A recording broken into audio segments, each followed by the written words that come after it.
কাম দিয়ে তো গেছে গা শাক দিয়ে না বাঁচাইছে না আল্লাহ শাক আনছি কটা ভাজবো গেছে গা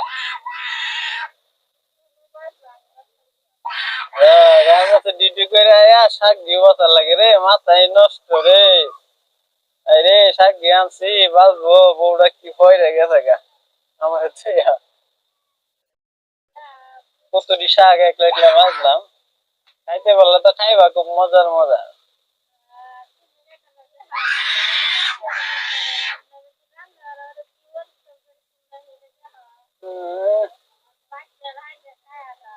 আচ্ছা বাচ্চা দিলাম অনলাইন তো সুন্দর করে ভালো আছে রে আজকে মনে বসাক দিয়ে খাইয়া শেষ ও বাবা সবই পরিষ্কার লাগবে